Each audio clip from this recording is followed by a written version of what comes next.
पहले 5 मैच में 10 विकेट, पिछले 5 मैच में सिर्फ 2 विकेट। कुलदीप यादव के फॉर्म को क्या हुआ है और क्या वो अपने फॉर्म को वापस पा सकेंगे जब दिल्ली कैपिटल्स सामना करेंगे सनराइजर्स हैदराबाद का? आइए जानते हैं रणनीति में अंबती रायडू के साथ। रायडू, शुक्रिया आपके वक्त के लिए। काफी डायरेक्ट कोरिलेशन है कि जब से कुलदीप के विकेट्स थमे, दिल्ली की सीजन भी थम सी चुकी है। बिल्कुल मुझे लगता है कि थोड़ा कॉन्फिडेंस भी लो रहेगा और जो हिसाब से वो गेंदबाजी भी कर रहे हैं पिछले गेम में रिंकू सिंह थोड़ा फीट यूज़ करके उनके खिलाफ खेले। अगर कुलदीप के खिलाफ आप अगर फीट यूज़ करोगे तो फिर थोड़ा उनको परेशानी फेस करना पड़ेगा, क्योंकि एयर में थोड़ा धीमी करते हैं, थोड़ा फ्लाइट देते हैं। तो उनका स्ट्रेंथ है कि आपको फॉल शॉट तभी इंड्यूस करवाते हैं जब वो बॉल डिप होती है, एक अच्छा लेंथ पे जब करते हैं।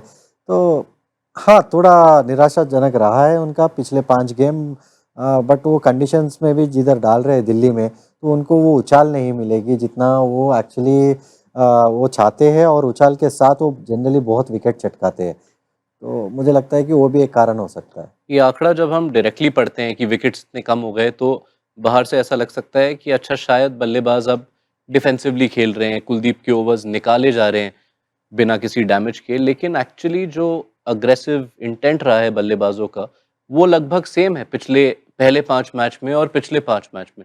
बस कुलदीप का जो कंट्रोल है वो उसमें कम कम हो गया है। ऐसा क्यों? हाँ, मतलब जनरली जब आप अच्छे विकेट लेके रहते हो, तो बल्लेबाज के तौर पे यही सोचते हैं कि कुलदीप को हम सी ऑफ करेंगे। बट वो सी ऑफ करने के चक्कर में जब आप 2-3 गेंद खेलते हो, तो आपको ये समझ में आता है कि कुलदीप के खिलाफ ये शॉट मार सकते हैं। तो आप जनरली डिफेंसिव अप्रोच में भी आपको ये ब्लेसिंग इन डिस्गाइज रहता है कि आपको पता चलता है कि ये शॉट लगेगा। जब जब वो लगेगा फिर आप कंट्रोल के साथ मार सकते हो। तो वो थोड़ी समय जो बैट्समैन ले रहे हैं उनके खिलाफ, तो वो कारण शायद मुझे लगता है कि बैट्समैन को ज़्यादा कंट्रोल दे रहा है, ज़्यादा क्लैरिटी दे रहा है कि कुलदीप के खिलाफ ये शॉट लगते हैं, ये शॉट नहीं लगेंगे। तो ज़्यादा प्रिपेयर्ड भी अभी बल्लेबाज उनके खिलाफ आ रहे हैं, और उनका कंट्रोल मुझे नहीं लगता है कि इतना बदला है। सिवाय 1-2 गेंद मैंने जो देखा है कि एकदम फुल डाल दिए थे। एक कृणाल पांड्या ने एक छक्का मारे थे कवर्स के ऊपर से। वो 2-3 गेंद के अलावा इतना बैड बॉल्स तो नहीं डाल रहे, but it is just that बल्लेबाज थोड़ा बेहतर बैटिंग कर रहे हैं उनके खिलाफ।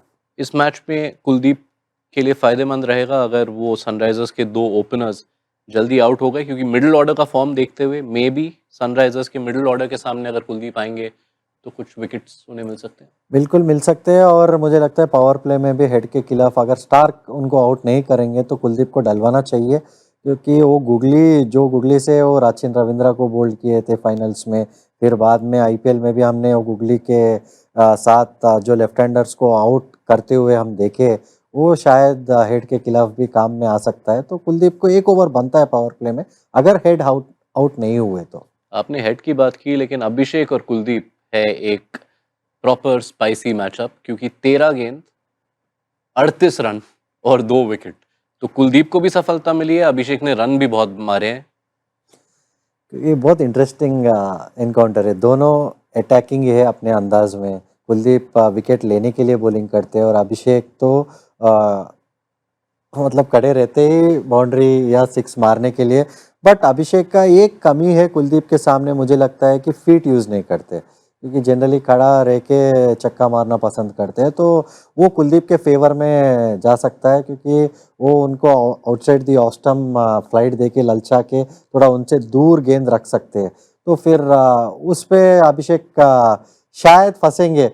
But end of the day बहुत इंटरेस्टिंग बैटल रहने वाला है, और हैदराबाद के पिच पे थोड़ा बहुत स्पिन तो दिख रही है, ऐसा नहीं कि नहीं दिख रही है। तो कुलदीप को शायद अगर अभिषेक थोड़ा समझदारी से अगर खेलेंगे तो फिर उनके लिए भी अच्छा है। अगर नहीं तो अगर सिर्फ टेक ऑन ही करेंगे, फिर शायद कुलदीप थोड़ा आगे रहेंगे इस हेड टू हेड में। ओके राइडू, शुक्रिया आपके थैंक वक्त यू के सर। लिए। रणनीति यहाँ पर तो सेट है अंबती रायडू द्वारा। आपको क्या लगता है, क्या कुलदीप यादव इस मैच में वापसी करेंगे?